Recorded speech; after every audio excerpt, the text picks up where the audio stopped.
We're working on this grandmother's flower garden quilt, and we have advanced, and we want to check ourselves to make sure that we're getting it straight. So we're going to turn on the channel lock on our machine. Then we are going to turn on the horizontal lock. And as we move the machine, we are verifying that we have the fabric straight. This gives us a chance to nudge it and get it exactly right, because on a grandmother's flower garden, we don't have an even edge to keep everything straight. This is working perfectly. After getting everything straight, be sure to baste along the same shape as the grandmother's flower garden edge. Notice that we put in more basting stitches than usual, and we will quilt to the very edge, and that is going to be beautiful. You can see on the screen that initially we had set up this quilt as a pantograph, and then we created clipping blocks to accommodate the uneven edges at the top.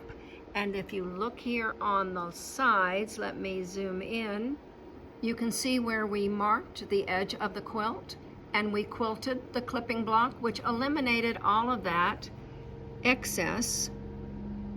So clipping block works wonderfully for quilting a grandmother's flower garden. Another quilt that would benefit from this method is the double wedding ring. Here we are at the bottom of the quilt, and you can see where the basting has secured the edges. Look up at the screen. You can see the area that has been transformed by using a clipping block. So the bottom's going to be easy peasy. First thing I'm going to do is realign. I've chosen this leaf point every time when I've realigned in this quilt. It's easy to locate because I've been using the very same tip throughout all of the quilt. Next thing is to add edit block. Add a block. What type of block? I'm going to do a standard block. The reason that I'm going to choose a standard block, you'll be able to see in just a moment.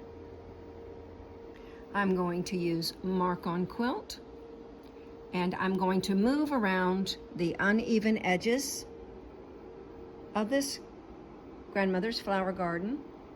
I will mark and give the registration points so IQ will know exactly where the pantograph will quilt. Now, I'm going to add a clipping block in just a moment.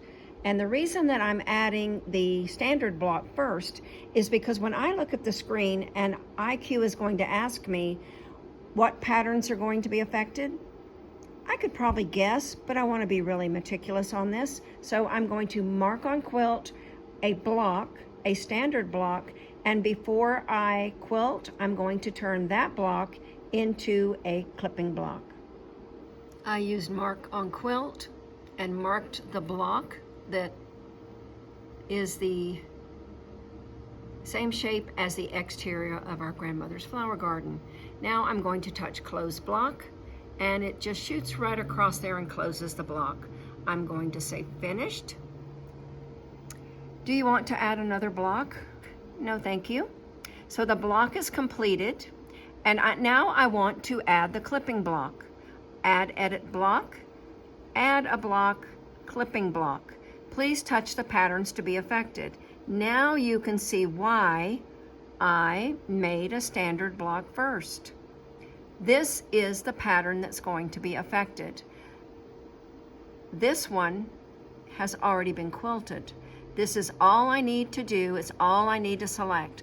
Now, when I was in the previous rows, I only chose 2 at a time, and they were 2 complete rows.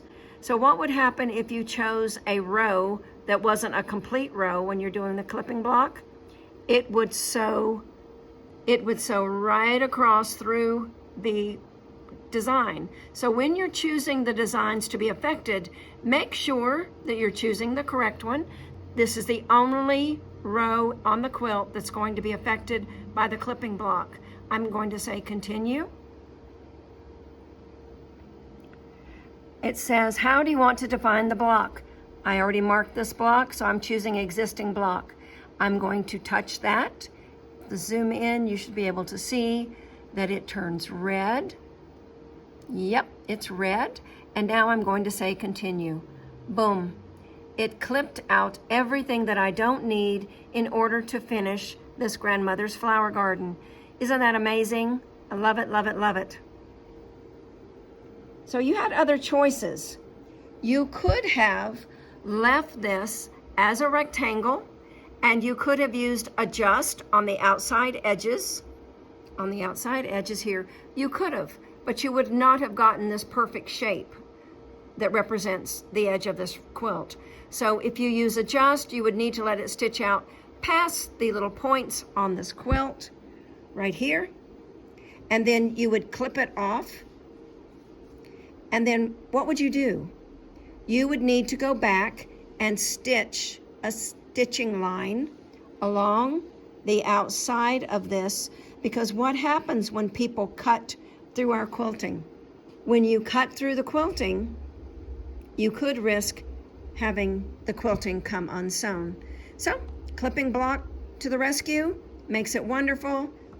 Gotta love IQ. Intelliquilter is going to stitch the last row, and that is all that has been selected to quilt.